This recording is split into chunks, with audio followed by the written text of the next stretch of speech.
Bismillahirrahmanirrahim. Assalamualaikum warahmatullahi wabarakatuh. Pada pembahasan kali ini kita akan sama-sama belajar tentang deret Taylor dan deret Maclaurin. Masih ada kaitannya dengan pembahasan yang sebelumnya, yaitu tentang deret pangkat. Maka pembahasan kita akan kita perdalam lagi pada deret Taylor dan deret Maclaurin pada sesi ini. Baik, sebelum kita lebih jauh membahas tentang apa sih deret Taylor itu, alangkah lebih baiknya kita belajar tentang definisi dari deret Taylor itu sendiri. Nah, deret Taylor itu di sini saya tuliskan, deret Taylor itu merupakan representasi dari apa? Dari fungsi matematika. Dari fungsi matematika sebagai jumlahan tak hingga dari suku-suku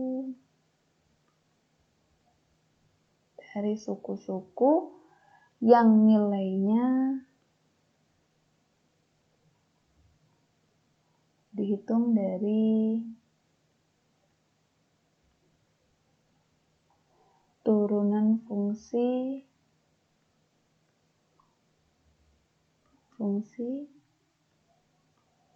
di suatu titik yang ditentukan.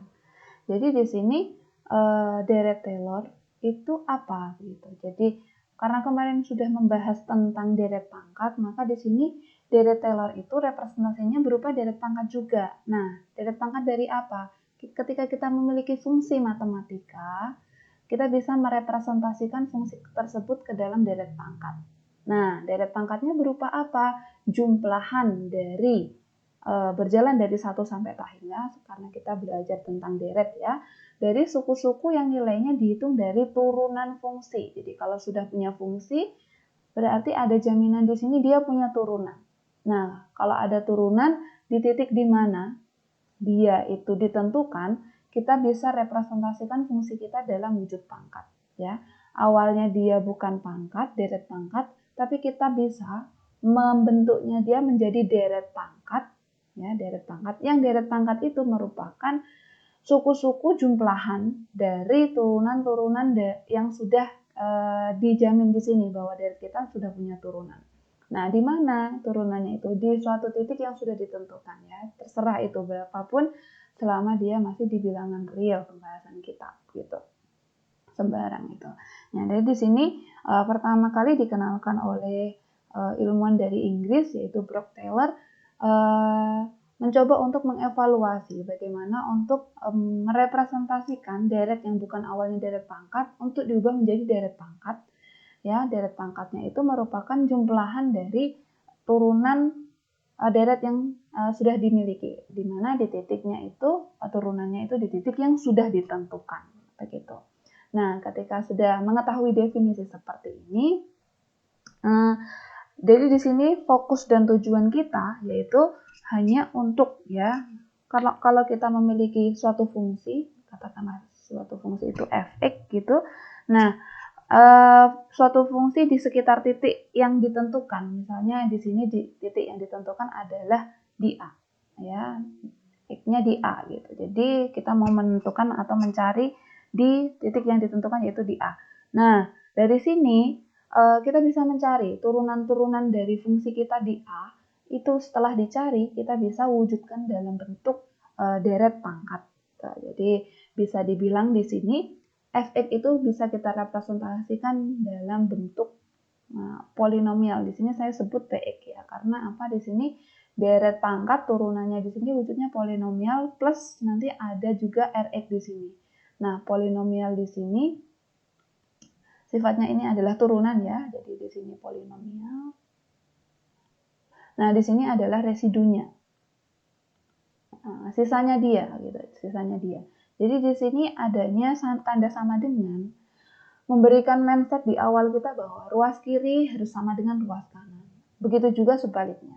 Nah, nanti di belakang akan ada contoh pembahasan Apakah benar ruas kiri itu sama dengan ruas kanan, dan ruas kanan apakah sama dengan ruas kiri? Ini baru asumsi yang diberikan oleh Brooke-Taylor tadi. Benar nggak kita bisa representasikan ini?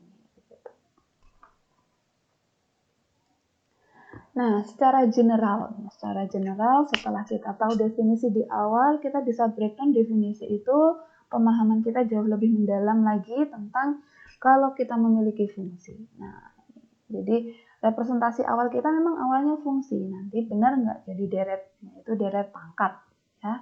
Nah, fungsi saya itu merupakan deret pangkat ya, sebagai deret pangkat yang nantinya seperti asumsi Brooke-Taylor tadi. Nah, deret pangkatnya itu di X min A ya. Ini adalah selang konvergensi.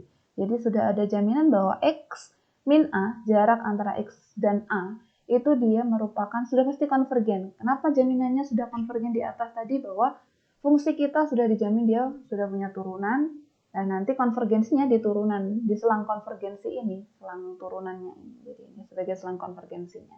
Sehingga fungsi kita itu kita bisa representasikan sebagai deret pangkat ya. Deret pangkat itu kelihatan di mana? Yaitu di sini X min A pangkat, nanti di sini ada n-nya di sini, berjalan dari 1 sampai tak hingga ya, deret gitu. Nah, di sini n-nya juga berjalan dari 1 sampai tak hingga, sebagai c-nya di sini kita sebut sebagai konstanta ya. C-nya di sini sebagai konstanta. Nah, jadi deret Taylor wujudnya apa? Konstanta, dan X min A pangkatnya ini berjalan juga. Ya, berjalan juga. Ketika dimasukkan 0, yang tersisa berapapun dipangkatkan 0. Saya tidak tuliskan ya di sini, jadi langsung saja ketemu C0. Ketika n-nya sama dengan 1, ya sudah dimasukkan jadinya C1. X min A pangkat 1. Di sini saya tidak tuliskan karena pangkat 1. Terus kemudian ketika n-nya saya masukkan 2 begitu. Jadi di sini wujudnya C2 X min A pangkat 2. Begitu juga nanti yang ketiga, keempat, kelima sampai Cn. Nah, inilah wujud representasi dari polinomial yang kita maksud. Yang tadi kan representasi fungsi bisa berupa fx-nya itu berupa px plus rx. Sehingga di sini sampai ke n ini sebagai kita sebut sebagai px.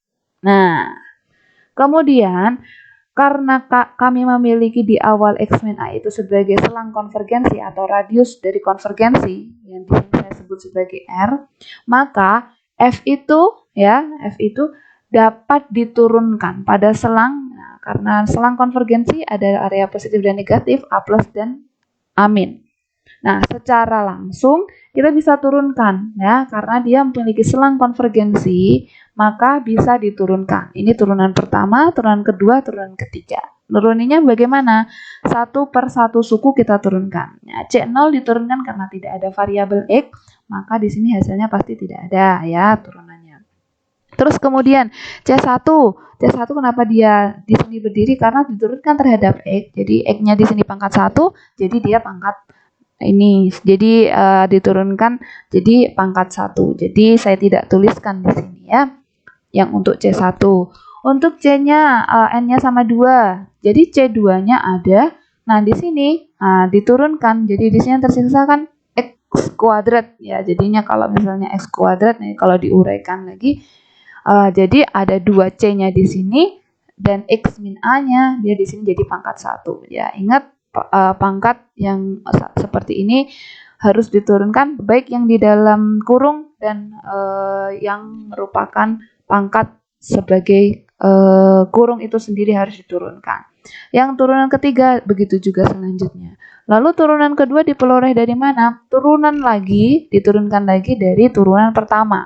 Ya, C1 otomatis sudah tidak punya variabel X, sudah tidak bisa ada yang kita tuliskan lagi di turunan kedua. Kemudian turunan 2. Kenapa tinggal 2C2? Karena ini cuma pangkat 1. Diturunkan dia sudah ya tidak punya variabel. Begitu juga berjalan untuk sampai N. Turunan ketiga kenapa tinggal ini saja gitu. Nah, turunan ketiga turunan lagi dari yang kedua. Diturunkan lagi ya dari yang kedua. C2-nya dia ada variabel X sehingga tidak ada lagi di sini konstanta C2 yang bisa kita tuliskan. Kemudian di sini C3-nya dia punya pangkat 1, jadi di sini 2 kali 3 ya, C3 pangkat 1, jadi dia jadi tinggal sisa konstanta semua di sini. Begitu juga berjalan seterusnya. Jadi di sini startingnya dari C1, ini dari C2, ini dari C3. Kenapa? Karena turunan konstanta di sini tidak memberikan sumbangan. Jadi di sini tersisanya hanya yang konstanta baru. Di sini ada variabel XX-nya begitu. Nah, dari sini terlihat bahwa ketika saya memiliki fungsi, nah saya representasikan fungsinya sebagai deret pangkat, ternyata karena N ini berjalan dari 1 sampai K hingga, maka sudah ada ya jaminan turunan di sini. Turunan pertama, karena kita startingnya dari C0 kok menjadi C1, apakah C0 hilang? Karena di sini diturunkan pertama terhadap konstanta. Jadi konstanta diturunkan jadi startingnya jadi C2. Turunan kedua, kenapa startingnya dari C2? C1-nya apakah hilang? Karena di sini konstanta. Kita turunkan dari turunan pertama, kita turunkan lagi. Jadi ini tinggal C2 dan seterusnya. Turunan ketiga, gitu juga. Nah, kita memiliki startingnya di konstanta ketiga. Kenapa? Apa konstanta kedua dia konstan di sini ya. Begitu juga berjalan terus ya, berjalan terus ya. Fungsi kita sampai ke N sudah dijamin nanti dia di sini punya turunan. Nah, wujudnya turunannya juga masih diingat di sini masih ada pangkat 1, pangkat 2, pangkat 3, pangkat 4 dan seterusnya. Jadi bisa terlihat bahwa di sini turunan dia juga merupakan deret pangkat juga di sini. Nah, pangkat 1, pangkat 2, pangkat 3 dan seterusnya. Pangkat 1, pangkat 2, pangkat 3 dan seterusnya. Nah, kalau misal kalau kita X-nya itu berada di A. Ingat kalau X-nya itu berada di A, apa yang terjadi? Lihat, fungsi kita X min A. Kalau X-nya di A berarti X sama dengan A. Apa yang terjadi? Jadi di sini hanya ada Cn kalikan X min A di mana dia sama. Dia dua hal yang sama kalau diselisihkan pasti dia hasilnya 0. Begitu. Jadi di sini ketika memang Fx-nya dia berjalan dari 0 juga, yang tersisa apa ya? Yang tersisa hanya Fa saja. Ya, yang tersisa hanya Fa saja. Untuk konstanta Cn-nya di sini gitu. Terus kemudian C1. Nah, C1 itu sebagai apa? Oh, munculnya dia di turunan pertama. Nah, turunan di pertama apa? Ketika X sama dengan A, ini bisa dilihat di sini pasti 0. Di sini juga pasti 0 gitu. Di sini juga pasti 0. Gitu. Di sini juga 0 semua. Artinya di sini tinggal C1 saja. Ya, C1 saja karena di sini kita mau mencari deret ya pangkat di mana dia X-nya kita tentukan di A. Ya, A itu sembarang bilangan real berapapun. Jadi F aksen X itu sebagai C1. Kenapa? Untuk X di A. Nah, karena X di A berarti X sama dengan A.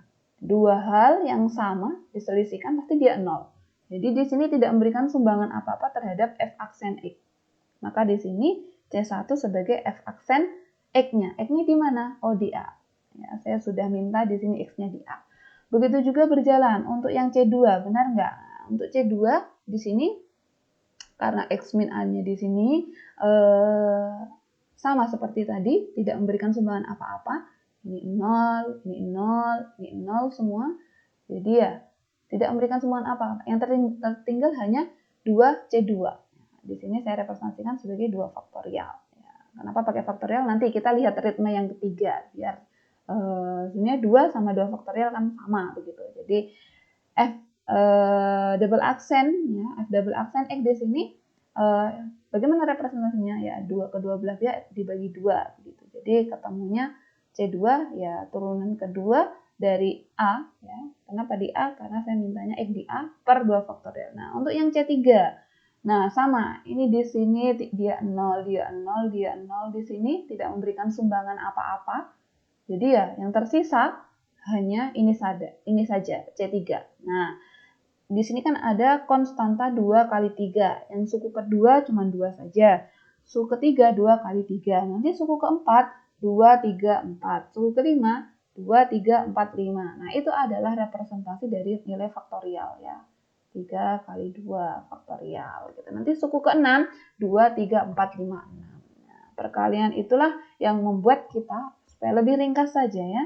toh ini hasilnya juga sama ya, 3 faktorial. Jadi turunan ketiga di A per 3 faktorial itu representasi dari Cn. Nah, ini berjalan terus sampai tak hingga, sampai n ya, sampai n yang kita mau. Terus, nah dari ritme C0, C1, C2, C3, C4 dan seterusnya. Maka rumus Cn, ya, rumus perolehan nilai Cn itu merupakan turunan ke n dari A. A di mana?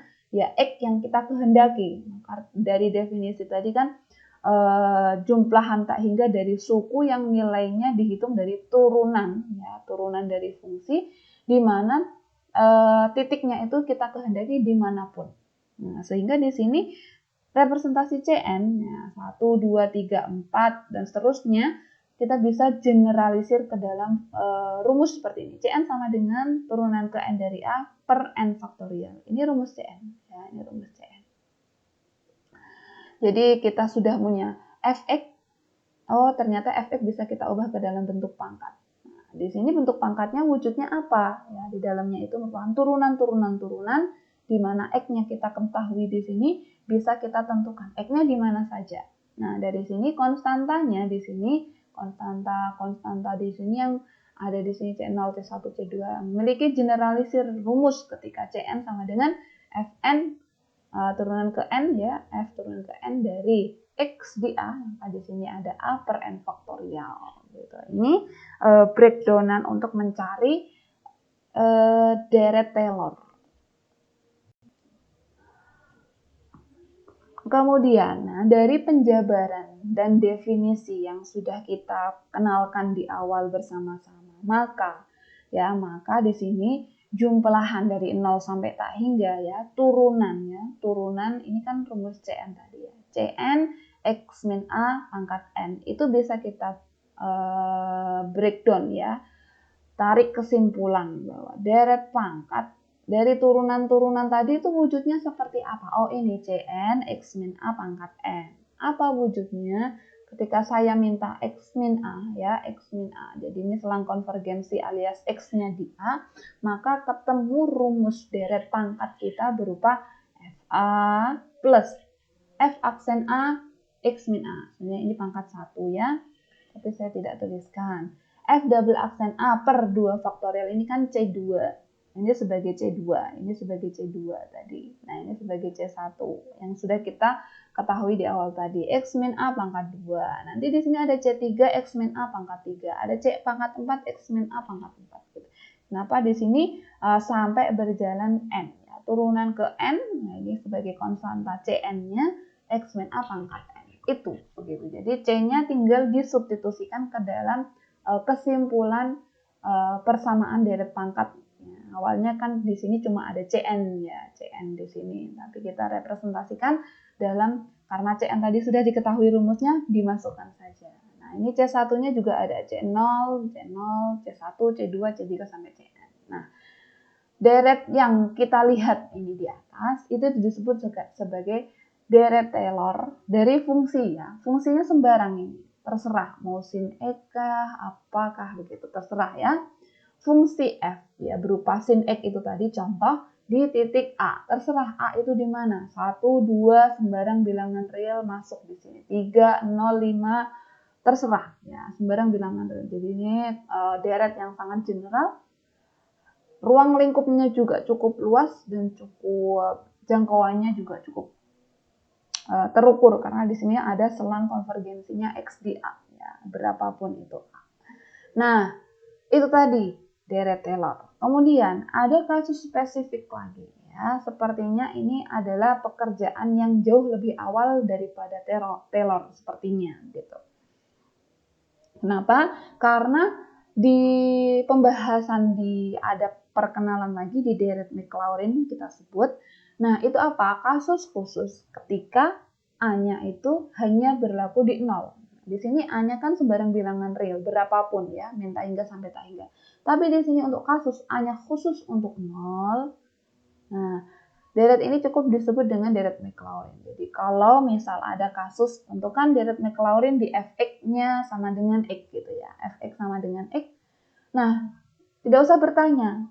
Tadi kan A-nya di mana? Kita mau mendekati deret kita betul nggak bisa diubah ke dalam deret pangkat, tapi A-nya ditentukan, yaitu A-nya sembarang. Tapi khusus deret Maclaurin, sudah pasti dia di sini A-nya sama dengan 0. Tidak usah dijelaskan di soal, pasti A-nya dia di sini 0. Gitu. Jadi kalau untuk menyebutkan, boleh nggak kalau misalnya nih soalnya tentukan ya deret yang kita dekati di X sama dengan 0 atau kita sebut sebagai deret Taylor gitu, untuk X-nya di 0 gitu. Jadi penyebutannya harus clear begitu. Kalau deret Maclaurin tanpa disebutkan pun sudah mutlak dia A-nya 0, tapi kalau deret Taylor harus disebutkan A-nya sama dengan 0. Karena di sini khusus kasus Maclaurin saja yang bersifat 0, tapi deret Taylor A-nya berjalan dari min tak hingga sampai tak hingga bilangan real. Gitu. Kalaupun dia Taylor ya, Taylor, tapi dia untuk kasus A-nya sama dengan 0 harus disebutkan di sini A sama dengan 0. Meskipun ini juga sama dengan punya Maclaurin gitu. Jadi hal ini perlu diperjelas. Taylor di A0 itu sama dengan Maclaurin. Kenapa harus di Taylor itu disebutkan A sama dengan 0? Karena A rentangnya dia dari seluruh bilangan real masuk ke dalam komponen A di sini. Jadi sudah kita kenalkan. Jadi perbedaan apa Taylor dan Maclaurin? Hanya fokus di A saja. Ya, hanya kalau Taylor sembarang bilangan real kita bisa mainkan. Tapi kalau khusus Maclaurin hanya pada kasus A sama dengan 0 saja. Untuk menambah pemahaman tentang deret Taylor ya, khususnya ini deret Taylor, karena kalau Maclaurin kasus ini cukup mudah ya, karena 0, jadi pembahasan tidak terlalu menambah pembahasan yang terlalu detail gitu. Nah, kami angkat di sini tentukan deret Taylor untuk sin X ya. Jadi di sini berarti fungsinya apa? Berarti f(x) kita adalah sin X. Gitu.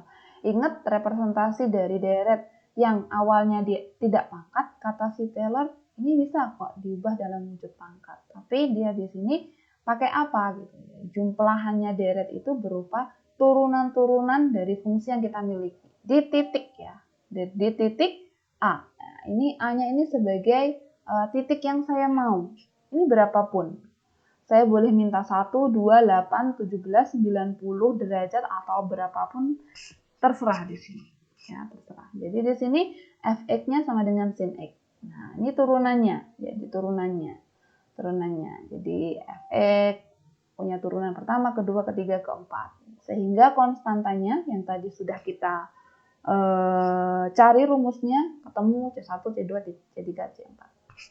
Atau mungkin kalau mau dibuat ya representasi biar lebih mudah lah pemahamannya, kalau saya punya f(x) sama dengan sin X ya, teman-teman bisa menggunakan ya, ini salah satu alternatif saja, atau alternatif yang seperti ini juga tidak ada tabel juga nggak masalah, kita wujudkan dalam bentuk tabel ya, mungkin jauh lebih mudah untuk dipahami gitu. Jadi untuk n-nya berjalan dari 1 sampai tak hingga, terus kemudian di sini ada kita mau mencari fn ya, di x berapa. Terus kemudian di sini fn karena di sini mintanya dia untuk x-nya itu di titik A ya, x-nya di titik A, maka kita mau mencari fn di titik A ya. Ketika sudah diturunkan di titik A-nya seperti apa? Nah, baru nanti kita akan representasikan dalam wujud cn-nya berapa. Nah, tadi ada rumus n-nya juga berjalan, maka cn-nya juga nanti akan ketemu begitu. Jalan ketemunya berapa begitu ya. Di sini ketika 0 ya, sin tidak ada turunan, tidak diturunkan sama sekali ya, wujud aslinya ya. Di sini sama ya, turunkan terhadap x karena 0 belum ada tindakan penurunan apa-apa ya, tetap gitu. Karena di sini x-nya itu A ya, sudah saya ganti di sini menjadi sin A begitu. Jadi konstanta yang muncul di sini ya, yang muncul di sini hanya sin A saja gitu, nggak ada penambahan konstanta karena belum ada tindakan penurunan apa-apa di sini. Kemudian ini yang ketika saya masukkan n sama dengan 1, maka turunan pertama dari ketika saya mempunyai sin x, nah apa turunan pertama dari sin? Itu cos di sini, cos x. Karena di sini mintanya X-nya di A, jadi di sini jadi cos A gitu. Terus kemudian di sini, nah ingat rumus konstanta, nah C1, C2, kalau misalnya tadi sudah ini, kita bisa lihat rumus Cn sama dengan, kita bisa tuliskan lagi ya supaya ada bayangan. Nah, Fn dari A per N faktorial. Nah, di sini kan N-nya berjalan. Bisa kita cari C1, C2, C3. Nah, ini turunan ke 1 berarti Fn di titik A, yaitu Fn di titik A di sini kan sudah ya. Fn-nya berapa? Angka 1 yaitu turunan pertama di titik A. Di titik A jadi cos A per N faktorial. Jadi di sini bisa dituliskan cos A per N faktorial berapa? 1 faktorial. Gitu. Nah, kita lihat lagi yang kedua, turunan kedua, sin jadi diturunkan jadi cos. Cos diturunkan lagi menjadi min sin. Nah, karena di sini masih variabel X ya, jadi yang min sin X. Kita ubah ke dalam variabel yang diminta. A-nya berapa? Karena di sini minta A-nya ya tetap ya. Jadi min sin A saja. Terus lihat rumus Cn-nya tadi. Rumus Cn-nya berapa? Turunan kedua dari A per 2 faktorial. Begitu. Jadi di sini min sin A per 2 faktorial. Terus 3. Turunan ketiga dari min sin. Ya, jadi di sini jadinya min cos X. Nah, jadi min cos A. Terus kemudian Cn-nya, nah ingat turunannya per N faktorial ya, min cos A per 3 faktorial. Terus yang keempat, karena di sini saya memberikan contoh sampai 4 ya, nanti bisa dilanjut lagi, apakah benar seperti itu. Gitu. Terus min cos, ya turunkan lagi menjadi apa? Sin X, karena minta di A jadi sin A. Rumus Cn-nya, jadi di sini tinggal sin A per 4 faktorial gitu. Ini berjalan terus ya. N-nya di sini berjalan terus dari ini saya ambil 0 sampai tak hingga gitu. 0 sampai tak hingga dari ini, tapi saya evaluasi cuma sampai 4. Ya, sebenarnya sudah ketemu ritmenya, Ya, jadi dari sini ketahuan bagaimana representasi dari deret Taylor yang sudah kita lihatkan tadi. Ada rumusnya deret Taylor apa gitu ya. Deret Taylor ya, cuman deret Taylor itu adalah Cn ini. Nah, Cn ini yang sudah kita punya, nah, dikalikan X min A pangkat N. Ya, Cn X min A pangkat N. Jadi deret Taylor yang polinomial. Jadi deret Taylor fungsi yang di awal kami sudah tuliskan P.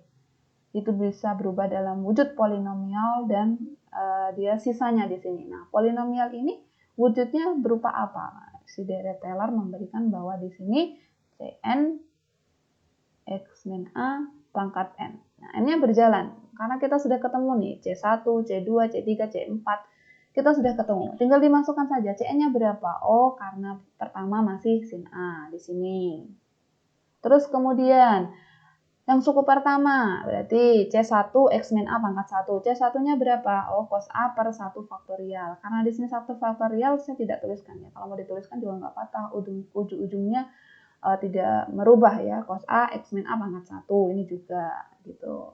Terus kemudian turunan keduanya berapa gitu? Min sin A per 2 faktorial. Min sin A 2 faktorialnya saya taruh di sini ya, X min A pangkat 2. Karena di sini Cn X min A pangkat N ya. Di sini ingat, di sini tanda ini melekat ya, melekat pada hasil turunan-turunannya. Nah, maka ketika turunannya hasilnya negatif ya negatif gitu. Terus kemudian ini sudah turunan ketiga apa Cn-nya? Cn-nya min cos A per 3 faktorial. Min cos A ya, di sini min cos A per 3 faktorial saya ubah ke sini tidak masalah. Terus ini karena turunan ketiga maka X min A pangkat 3. Begitu juga yang keempat ya, sin A per 4 faktorial. Sin A per 4 faktorial X min A pangkat 4. Nanti yang kelima, 6, 7 wujudnya sama. Jadi yang awalnya kita memiliki sin X, ternyata dia sama dengan ini. Ya, sama dengan ini. Ya, sama dengan ini. Yang dimana ini merupakan deret pangkat. Ingat di sini ada 1, 2, 3, 4 dan berjalan terus. Dan deret pangkat itu diperoleh dari mana? Yaitu turunan-turunannya. Jadi di sini fungsi yang dijamin sudah ada turunan-turunannya, maka dia memiliki, ya, representasinya bisa kita ubah menjadi deret polinomial dengan ada penambahan di sini residunya. Ini baru pembuktian yang contoh satu arah. Kalau saya punya fungsi, benar nggak bisa diwujudkan dalam bentuk pangkat? Nah, untuk pembahasan nanti kita masih belum tahu, ya. Si Taylor ini masih belum memberikan jaminan. Ya, benar nggak? Ini baru satu arah. Contoh yang diberikan satu arah. Benar nggak, ya, deret pangkat yang saya miliki di sini, ya, dia merupakan representasi dari sin X. Jadi kalau ada A sama dengan B, benar nggak A menuju B benar? Harusnya B menuju B harus benar juga. Nah, di sini sudah diketahui bahwa ternyata kalau saya punya deret, bisa representasinya diwujudkan dalam bentuk pangkat. Ini baru satu arah. Kalau saya memiliki satu arah seperti ini, kebalikannya gimana? Oh, ternyata di sini kalau saya punya deret pangkat, dia harus sama dengan ini, fungsi kita. Nah, caranya bagaimana? Hanya membuktikan bahwa R di sini itu harus sama dengan 0. Apa? Sisanya di sini harus sama dengan 0 supaya deret polinomial yang kita miliki itu sama dengan ini, gitu. Fungsi yang kita miliki. Jadi sin X benar sampai N itu terbukti, sampai N. Tapi untuk N plus 1 itu sebagai sisanya dia harus sama dengan 0. Gitu. Jadi polinomial kita yang sudah kita tuliskan ini, dia harus ditambah dengan 0. Itu sebagai residu dia, sehingga hal ini, Fx ini bisa kita klaim, ya, ternyata deret pangkat yang saya miliki, ya, dengan residunya 0 itu sama dengan fungsi, ya, fungsi yang awalnya kita ketahui di awal. Jadi dari kiri ke kanan terbukti, kanan ke kiri terbukti. Jadi untuk membuktikannya ini harus residunya harus 0. Nah, di sini tentunya pembuktian itu masih harus kita buktikan lagi, ya, karena itu baru argumen awal dari Taylor. Yang di sini diperkuat lagi teoremanya untuk membuktikan apa, ya, yang menjadi argumen tadi bisa kita pakai. Nah, di sini ada teorema kalau f itu merupakan, mohon maaf ini harus ada spasinya, merupakan suatu fungsi yang saya tuliskan f itu merupakan f ini artinya di sini fungsi yang punya turunan, ya. Turunannya berarti ada, gitu. Syarat di awal tadi harus punya turunan. Di mana? Di selang konvergensi. Selang konvergensinya saya ada di area A plus dan A min R-nya itu sendiri. Nah, maka representasi dari deret Taylor seperti ini. Ya, di awal tadi sudah dituliskan ini representasi dari deret Taylor. Ya. Deret pangkatnya yang diperoleh dari turunan-turunan itu. Nah, untuk X di A, ya, X di A ini selang konvergensinya masih berada di area R, ya, radiusnya dia masih berada di sini, jika dan hanya jika, ya, artinya di sini apa, gitu. Turunan-turunannya dia masih berada di area di mana dia masih akan tetap selalu konvergen, ya. Artinya di sini bahwa ketika saya punya fx, polinomial yang saya miliki tadi, nah, polinomial yang saya miliki tadi, dia masih melakukan konvergensinya, dia masih berada di area yang ditentukan, yaitu di sini A plus R dan A min R di sini. Di luar itu tidak ada jaminan. Maka di sini yang R residu di luar itu kita harus nolkan. Ya, jika dan hanya jika, maka limit dari R-nya itu harus sama dengan 0. R-nya di sini apa? Karena kita tadi berjalan sampai N terus. Di sini kan teman-teman lihat pangkat kita sampai N, ya. N. Lalu kemudian N plus 1 itu sudah di luar area konvergensi kita. Maka yang untuk N plus 1 dia harus sama dengan 0 deret pangkatnya. Ya sudah gitu kan. Karena kita memiliki hanya Fn saja, maka di sini Fn plus 1 per N plus 1 faktorial, ya, dari fungsi yang kita miliki, min, ya, X min A N plus 1. Jadi di sini pangkatnya tinggal diganti N plus 1 dari N saja. Ya, ini hanya representasi itu saja. Limitnya harus 0. Ya, limitnya harus 0. Diambil di titik sembarang apapun, ya. Sembarang apapun. Meskipun dia masih berada di selang X dan A. Ya, X dan A. Tapi kalau dia sudah di luar area konvergensi R-nya di sini, pembahasan kita tidak ada jaminan. Sehingga di sini limitnya atau residunya dia di sini sisanya harus 0, pasti dia 0 gitu, pasti harusnya dia 0. Kenapa? Karena dia di sini masih berada di area ya, x dan min a-nya masih berada di area. Maka di sini kita bisa tuliskan di sini limitnya dia 0 gitu. Karena di sini masih berada di antara x dan a. Ya, antara x dan a. Maka limitnya dia 0. Kalau limitnya 0 maka polinomial sama dengan fungsi saja gitu. Tidak ada r sama sekali yang menjadi istilahnya sisa dari deret pangkat yang kita miliki. Nah, dari sini secara intuitif kalau sampai n itu sebagai representasi deret pangkat itu bisa kita peroleh. Nah, dan itu masih berada di area konvergensi. Kalau untuk n plus 1, nah, itu karena sudah berada di pembahasan yang jauh lebih lagi, maka sisanya di sini yang n plus 1-nya itu harus limitnya 0. Nah, supaya biar limitnya 0 apa? Atas dasar x dan a itu masih berada di area konvergensi, pasti dia memiliki limit. Nah, limitnya dia di sini 0 gitu. Untuk menambah pemahaman ya tentang sisa yang limitnya harus dan wajib 0 supaya si deret Taylor ini bisa berlaku dua arah ya, karena kita sudah memiliki contoh tadi ya, fx-nya dia sin x gitu. Seperti yang di awal tadi. Nah, untuk x-nya di A ya, x-nya di A, maka fungsi dari deretnya ini benar enggak ya? Tunjukkan bahwa deret Taylor sin x di titik A itu menunjukkan fungsi untuk setiap x-nya, untuk setiap x. Nah, ini kan berlaku kebalikan dari yang di awal tadi. Kalau saya punya fungsi, benar enggak deretnya seperti ini? Nah, ini kalau misalnya nih, kalau saya sudah punya deret Taylor, benar enggak? Nah, benar enggak fungsi itu balik lagi ke fungsi awal, yaitu sin x itu sendiri. Gitu. Jangan-jangan dia ada sin x plus 8, sin x plus 1/n gitu, sin x plus gitu. Jadi masih ada plus-plus yang lain yang sebagai sisa. Karena limitnya enggak 0 tadi, residunya, maka kita harus buktikan secara terbalik. Kalau tadi sudah terbukti bahwa fx itu ada bisa diubah menjadi deret pangkat, ini kebalikannya. Kalau saya memiliki deret pangkat yang harusnya residunya harus 0, ya maka kita fokus di residu 0. Dari fx ini bisa representasi dari apa? Saya tuliskan ulang lagi, px plus rx. Nah, di sini untuk membuktikan ini sama dengan apa? Cukup buktikan ini sama dengan 0. Gitu. Jadi kita akan fokus di sini. Nah, dari teorema yang sebelumnya, limitnya dia harus sama dengan 0. Nah, limitnya apa? Limit dari suku setelah n, yaitu n plus 1, n plus 1, n plus 1.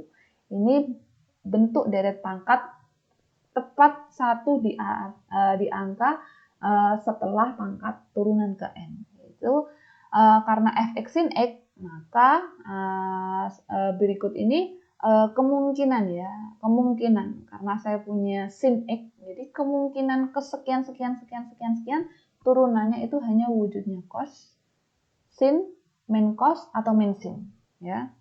Kita nggak tahu nih sampai n itu turunannya berapa, tapi kemungkinannya itu ada 4 ya. Di n plus 1 itu angkanya berapa sih gitu, kemungkinannya ada 4, wujudnya cos, wujudnya sin, wujudnya min cos, wujudnya min sin. Hanya 4 peluang ini. Nah, untuk beberapa kasus, ingat turunan itu nilainya ya, ada cos, sin, min cos, dan min sin itu rentang di antara min 1 sampai 1 ya. Rentang di antara min 1 sampai 1. Maka kita bisa turunkan yang tadi 4 kasus itu hanya berada di norm mutlaknya itu kurang dari sama dengan 1 ya.